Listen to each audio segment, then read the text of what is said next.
I told Marcus he wasn't Ella's biological father 3 days after her third birthday, and everyone thinks that makes me some kind of monster. They don't know about the envelope I found in his office safe, or what it meant for our daughter's future. Now my sister won't let me see my nephews, my mother leaves voicemails about moral bankruptcy, and Marcus took the house, the savings, even Ella's college fund, everything. But here's what they don't understand: I did it because I loved him, not because I stopped. The truth about why I said those words, the real reason that will make you hate me even more, has to do with what Marcus was planning to do with that envelope. And I'm finally ready to explain why destroying our family felt like the only way to save it. 2 years ago, I was working 3 part-time jobs while Marcus stayed home with baby Ella. We'd made the decision together. He had benefits, I didn't, and his remote consulting work seemed flexible until it dried up. Every morning I'd kiss them both goodbye, breathing in Ella's baby smell and Marcus's coffee, feeling like we'd cracked the code of modern parenting. I was exhausted, sure, but I was also proud. We were making it work when everyone said we couldn't. But I was keeping a secret that made every goodbye feel like a lie. When I was 19, a doctor told me I'd never conceive. The diagnosis was some long Latin phrase I can't pronounce even now, but the translation was clear: my body would betray me. So when Marcus and I started trying 2 years into our marriage, I went through the motions while secretly planning for adoption.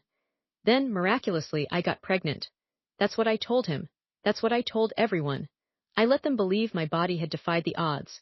I let myself believe it too, at first. The first hint something was wrong came when Marcus started scheduling wellness checks for Ella at a specialty clinic across town. Normal parents don't drive 40 minutes for a pediatrician when there's a perfectly good one 5 blocks away. When I asked, he said the doctor was a college friend who gave him a discount. I wanted to believe him. I did believe him, until I found the receipt in his car for a genetic testing panel not covered by insurance. It cost $3,000 we didn't have. That's when the small decisions began. I started coming home 10 minutes early, parking down the street, walking softly up our front steps. I'd stand outside our own door, listening. I told myself I was being proactive. A good mother protects her child. If Marcus was hiding something medical about Ella, I needed to know. The rationalization felt solid, like a wall I could hide my guilt behind. I wasn't spying, I was preparing. One night, I cracked open his office door while he was giving Ella a bath. I stood there with my hand on the knob, heart hammering, thinking about what I might find and what it would mean if I was right. The thought that followed stopped me cold. If he's hiding something, I can use it. I can get ahead of this. I wasn't just investigating anymore. I was arming myself for a war that existed only in my imagination. The escalation happened so gradually, I didn't recognize it as self-destruction. First, it was checking his phone while he slept, then creating a fake email to subscribe to the clinic's newsletter, then following the friend doctor on social media. Marcus mentioned I seemed distracted during dinner, and I fabricated a story about workplace harassment that made him hold me tight and promise we'd get through it together. The lie tasted metallic, like blood on my tongue, but it worked. He stopped asking questions. That was the first consequence I dismissed. I'd created a gap between us and convinced myself it was protection. After a month of surveillance, I convinced myself Marcus was planning to take Ella away. The genetic testing meant he was establishing medical necessity. The clinic visits were building a case. My logic spiraled into concrete facts I could recite like a prayer. I decided to get a DNA test, not for Marcus and Ella, but for me and Ella. Just to be sure. The kit arrived in an unmarked box I hid under our bed like a bomb. My best friend Jenna took me out for my 30th birthday, and over cheap margaritas she said, "You're not yourself lately, you're jumpy. And you've stopped talking about Marcus like he's your husband." I laughed too loud and said marriages evolve. She stared at me with those eyes that had seen every version of me since 7th grade, and I watched her decide she didn't know this one. I changed the subject to her new boyfriend, but the damage was done. Someone had noticed the mask. That conversation with Jenna made me desperate to prove my theories. I sent in the DNA kit using Ella's hairbrush and my own saliva sample. While I waited for results, I became the wife Marcus wanted. I cooked elaborate meals. I initiated sex. I posted family photos with captions about blessed lives. The performance felt so real I almost believed it, until the email arrived at 2 a.m. subject line, "Your results are ready." I read them in the bathroom, phone glowing like a confession booth. The truth bomb hit harder than I expected. Probability of relationship 0, Ella wasn't my biological child. The world tilted. I gripped the sink, my mind racing through every possibility except the obvious one. I'd created this fiction so completely I'd forgotten my own reality. The surrogate, the donor egg, the money I'd borrowed from my mother with instructions to never tell Marcus.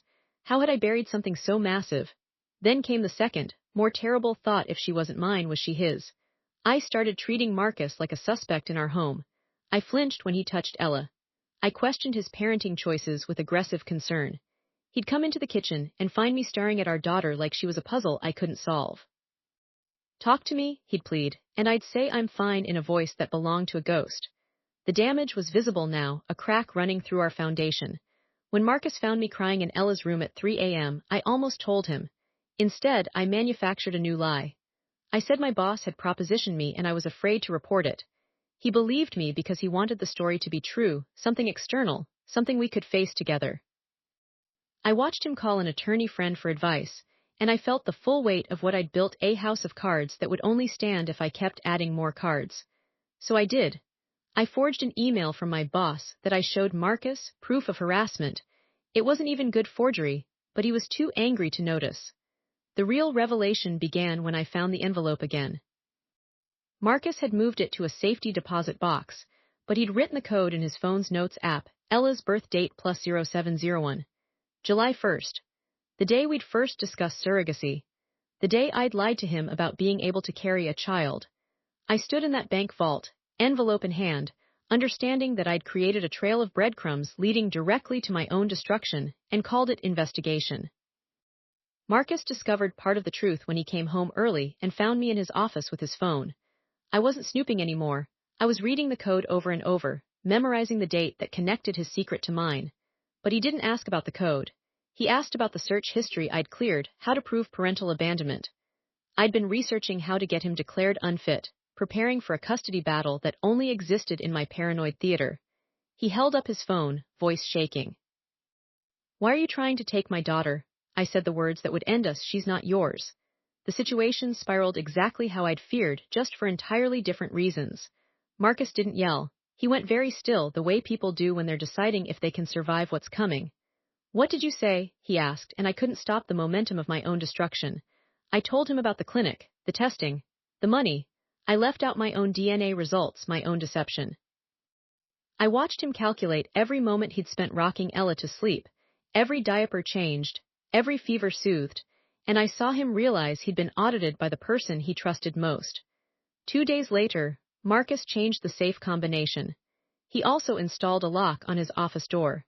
The physical barriers were minor compared to the emotional ones he'd constructed overnight. He moved into the guest room, and our house became a hostage negotiation where both of us were holding guns to each other's heads. I started drinking wine at lunch, telling myself it was medicinal. The spiral tightened. I called his mother, a woman who treated me like a daughter, and told her Marcus had been distant with Ella lately. I was planting evidence of his emotional abandonment, building my case while he slept down the hall. Then came the worst decision yet, the one that makes me sound truly unhinged. I created a fake profile as a genetic counselor and sent Marcus an official-looking report. It stated that, based on recent analysis, there was a high probability of non-paternity. I used real medical terminology I'd researched. I made it look like his clinic had discovered something and was ethically obligated to inform him. I thought it would give him a way out, a reason to confess whatever he was hiding. Instead, it gave him evidence of my insanity. The night he received that fake report, Marcus knocked on my bedroom door with a bottle of whiskey and 2 glasses. "We need to talk about the truth," he said, and I thought he meant the envelope. I thought my gambit had worked. We sat on the edge of our bed, the one we hadn't shared in weeks, and he poured drinks. "I know about the surrogacy," he said, and the world dropped out from under me. "I've always known. Your mother told me when you were in recovery after the C-section. She was afraid you'd spiral if you thought I couldn't accept it." The revelation that he'd known all along should have fixed everything. It should have been the moment we rebuilt. Instead, I felt fury hotter than anything I'd known. He'd known I was infertile. He'd known Ella wasn't biologically mine. He'd let me carry that secret like a tumor for 3 years. "Why didn't you tell me?" I screamed, and he said, "Because you seemed so ashamed. I was waiting for you to trust me." That was the moment I realized I'd destroyed us over a secret he'd been keeping to protect me. But there was still the envelope, still the safe. still the question of what he was hiding that had started this entire paranoid cascade. I asked him that night, half drunk and fully broken, what's in the safety deposit box. He stared at me for a long time, then said, "It's about Ella, about her future, but you wouldn't understand." That was the breadcrumb I clung to, the mention of the night Ella was conceived, and a deal he'd made. He wouldn't elaborate, and I passed out before I could press. The next morning he was gone before I woke up, and the envelope sat on my nightstand like an indictment. The breaking point stretched across months that felt like years. I stopped going to work entirely, spending my days in Ella's room, smelling her clothes, arranging her toys. Marcus handled everything: meals, daycare, pickup, bills. He'd become a single parent while still living with his child's mother. I became a ghost haunting my own life. My mother flew in and took one look at me before calling Marcus, asking what he'd done to break me. I let her think it was his fault. I let everyone think it. The major confrontation came on a Tuesday. Marcus came home to find me going through his laptop while Ella napped. He didn't yell. He just stood in the doorway and said, "I'm filing for full custody, and I'm taking the house. You can have the car and your personal accounts, but I'm done." I threw the laptop at him, not near him, at him. It hit the wall and shattered, and Ella woke up crying. I said, "You'll never take her from me. I'll burn everything before I let you have her." He looked at me with pure pity. "I'm not taking her from you," he said. "I'm protecting her from what you've become." My support system crumbled in the following days. Jenna called to say she couldn't be my friend if I was going to lie to her about trivial shit like your marriage. My mother, after talking to Marcus's mother, left a voicemail saying, "You told me he was the one with secrets. You made me complicit in destroying a good man." The voicemail ended with, "Don't call me until you're ready to admit what you did." Even my own mother had picked sides, and it wasn't mine. Someone got hurt because of my continued deception, though I didn't know it at the time. Marcus's mother, that sweet woman who knitted Ella a blanket every month of her pregnancy, had a heart attack. Stress-induced, the doctors said. She'd been in the middle of a phone call with Marcus where he'd finally told her the truth, the surrogacy, my paranoia, the fake reports. She gasped, dropped the phone, and clutched her chest. When Marcus told me, "I heard the subtext, you did this. Your fear killed a woman who loved you." I started vomiting and couldn't stop for 3 days. I began pushing away the one person still trying to help me, my sister, who'd offered to cover a therapist's fee. "I don't need therapy," I told her. "I need Marcus to stop lying." Even as I said it, I knew I was the liar. The therapist called me twice, leaving messages about crisis intervention, and I blocked the number. I was a woman drowning who'd convinced herself air was the enemy. Every day I chose destruction over confession, and every night I sat in the dark listening to Marcus talk to Ella through the baby monitor, his voice calm and steady, mine nowhere in the story anymore. The person who discovered the next piece of truth was the private investigator Marcus hired. I found the invoice when I broke into his email again, a desperate act of a woman who'd lost all grip on reality. The Pi had been following me for 2 weeks, documenting my drinking, my days spent in Ella's room instead of working, the forged emails I'd created. The report concluded, subject shows signs of severe delusional behavior and potential danger to self and child. Marcus wasn't building a case to take Ella. He was building a case to get me committed if necessary. The envelope in the safe, the one I'd built my entire paranoid fortress around, was likely documentation of my own decline, not his betrayal. But I still didn't understand the full scope until the night he asked me directly. We were in the kitchen, me eating cereal for dinner at midnight, him getting water. "Are you trying to drive me away so I'll abandon you?" he asked. "Is that how you think this ends? With me being the bad guy so you don't have to face yourself?" It was the most direct question anyone had asked me in months, and I had no answer. I just kept chewing, the sound impossibly loud in the silent house. The setup for the worst revelation came when I finally opened the envelope properly, not in a bank vault, but at our kitchen table after Marcus had left for work. It contained 2 documents. The first was a letter from a fertility clinic dated 3 months before Ella's birth. It stated that due to a clerical error, the donor egg used in our surrogacy process had come from a different batch than intended. There was a very small but non-zero chance of a genetic condition. The second document was Marcus's response, which he'd clearly worked on with a lawyer. He'd established a trust fund for Ella specifically for this condition, and had been doing the genetic testing to monitor for early symptoms. He'd been carrying this alone, not wanting to burden me postpartum. He'd known about the donor mix-up. He'd known he wasn't the biological father, and he'd chosen us anyway. That was when I understood the deal he'd referenced, the agreement he'd made with himself to love a child who was legally his but genetically a stranger's, and to protect a wife who couldn't handle the truth. He'd been waiting for the right moment to tell me, waiting for me to be strong enough. But I'd been so consumed with my own fabricated betrayal that I'd never given him a version of me that could receive his honesty. The full confession began the night he came home early. He found me with the documents spread across the table, my laptop open to an email I was drafting to the fertility clinic. It started, "To whom it may concern, I need to verify paternity information." I was still digging, still trying to find the smoking gun that would make me the victim instead of the villain. Marcus stood in the doorway, his coat still on, and said, "It's time you knew everything, and then it's time you told me everything."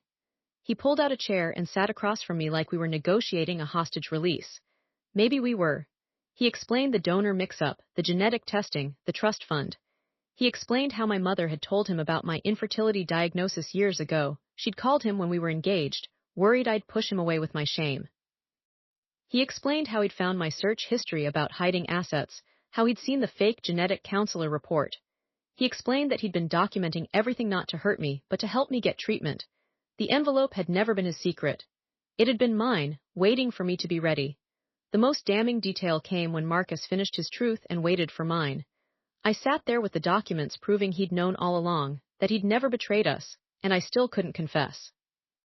He asked, "Why did you tell me Ella wasn't mine when you knew she wasn't yours either?" The question hung in the air like smoke. I'd never told him about my DNA test. I'd never told him about the surrogate's egg. He'd assumed, incorrectly, that I'd used my own egg.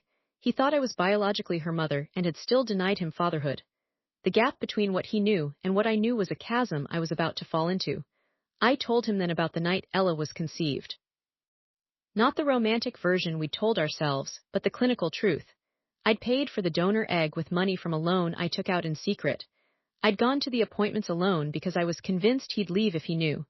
When the surrogate got pregnant, I told him we were lucky. When Ella was born looking nothing like either of us, I said she favored his grandmother. I'd built a foundation of lies so complete that I'd forgotten which parts were real. And in my paranoia, I'd convinced myself Marcus was doing the same thing to me. But the full truth, the thing that made Marcus stand up from the table like he'd been burned, was that I'd known about my infertility for years, but I'd never told him, not even during the surrogacy process. I'd pretended to be undergoing IVF with my own eggs. I'd faked hormone injections. I'd staged mood swings. The night of the embryo transfer, I'd made him hold my hand in a hospital room I'd rented for the performance. He'd been there for every step of a pregnancy that never existed inside my body, believing it was ours. I'd stolen his right to make an informed choice about becoming a father. The first major consequence hit when Marcus stood up and walked out. Not out of the room, out of the house. He took Ella, who'd been sleeping in her room through all of this, and he left. He called his mother from the car, and I heard him say, "I need to file an emergency order. She's not safe." I was still sitting at the table when a process server arrived 2 hours later with temporary custody papers. Marcus was petitioning for full custody with supervised visitation only. The reason listed, petitioner has reason to believe respondent's psychological state poses risk to minor child's emotional well-being. I couldn't argue. I'd handed him the evidence. The final shoe dropped the next day when my mother arrived, not to comfort me but to collect her things. "I'm staying with Marcus," she said, and the words didn't make sense. "He's the son I should have had." She told me she'd been there the day he'd opened the envelope from the fertility clinic, how he'd cried in her car, how he'd said, "I don't care whose genes she has, she's my daughter." My mother had known everything, the donor mix-up, my infertility, Marcus's acceptance. She'd chosen his side because he'd been honest where I'd been deceptive. She'd been complicit in his silence because she thought it would protect me. Instead, it had created a conspiracy that pushed me out of my own family. Now came the aftermath that stretched like a life sentence. The court date arrived, and Marcus brought the documents: the PI report, the forged emails, the fake genetic counselor report, the search history about hiding assets. He brought my mother's testimony. He brought Jenna's statement about my changed personality. He brought everything I'd handed him, gift-wrapped in my own paranoia. I had no defense. I agreed to supervised visits, to therapy, to a psych evaluation. I would have agreed to anything that let me keep seeing Ella, even if it was through 2 inches of plexiglass. The unexpected consequence I never anticipated was how the story would spread. Marcus didn't have to tell anyone. Our social circle had watched it happen in real time. I'd made myself the villain in our own marriage, and they'd all taken notes. The mom group I'd been part of since Ella's birth revoked my membership. My LinkedIn received recommendations from colleagues that were actually coded warnings to future employers. I became a case study in When Mothers Unravel, among people who used to invite me for coffee. My social media presence became a digital graveyard, photos of a happy family that no longer existed, comments disabled to prevent the inevitable judgments. The genuine self-awareness broke through during my court-ordered therapy. The therapist, a woman with kind eyes and a relentless approach, asked me, "What did you think would happen when you told him he wasn't the father?" I answered honestly. For the first time, I thought he'd leave, and then I could hate him instead of myself. She nodded like this was the most obvious thing in the world. And when he didn't leave, when he proved he loved you both unconditionally, you had to escalate until he had no choice. I broke down then, not because I was sad, but because I was so angry at myself I couldn't breathe. I'd manufactured a catastrophe because I couldn't believe I deserved the happiness I'd stumbled into. What I learned, imperfectly, was that I'd been trying to control a narrative that was never mine to write. Marcus had accepted our family as it was, imperfect, unconventional, built on secrets but held together with genuine love. I'd been so ashamed of my infertility, so convinced that biological connection was the only valid one, that I'd turned his acceptance into a weapon. He'd been willing to raise a child that wasn't genetically his, with a wife who'd lied, and I'd punished him for his grace. The moral ambiguity I'd clung to, that his secrecy was as bad as mine, dissolved. His silence had been an act of love. Mine had been an act of war. The current state of things is this: I live in a studio apartment above a liquor store that accepts my rent in cash. I see Ella twice a month at a supervised center, where she calls me mommy but won't let me hold her for more than a few seconds. She's 5 now, and Marcus tells her I'm sick, that I love her but I'm getting better. It's a kinder story than the truth. Marcus has moved on. He's dating a woman from his office who posts photos of them at the park, Ella between them, laughing. The comments are always the same: "So glad Marcus found someone stable." Ella deserves this. The reason I'm telling this story now, after 2 years of silence and shame, is because Marcus called last week. His voice was professional, distant. "I'm getting married. We want to adopt Ella. I need you to sign the termination of parental rights paperwork." He said it like he was asking me to renew a library book. I started to argue, to remind him I was still her mother, and he interrupted. "You told me I wasn't her father. You said those exact words. You can't have it both ways." The line went dead, and I understood this was the final consequence of my confession. I'd severed my own connection to her with those 7 words, and he'd spent 2 years making it legally binding. But here's what else he said that matters: the paperwork includes a clause. If you complete a year of intensive therapy and maintain stability, we can revisit an open adoption arrangement. He was offering me a path back, however narrow. He was proving, once again, that he could love what was broken. The invitation for judgment is this: I told him he wasn't Ella's father because I was terrified he already knew that about me. I told him because I thought truth was a weapon. I told him because I couldn't stand being the only one who felt like an imposter. So I'm sitting here in my apartment, signing the papers. Not because I'm giving up, but because I'm finally understanding what it means to be a parent. It means sometimes you save your child by letting go. Marcus will adopt Ella, give her the stable home I couldn't provide. I'll become a footnote in her origin story, the woman who contributed an egg but not a family. And I'm telling you this because I need you to know everyone thinks they know what they'd do in my shoes. They'd confess sooner. They'd trust more. They'd be better. But shame doesn't work that way. Shame convinces you that the people who love you most are the ones you need to protect yourself from. In the end, the envelope contained nothing that could have hurt us. The only thing that could was already inside me, the belief that I was unlovable at my core, and that Marcus would eventually discover it.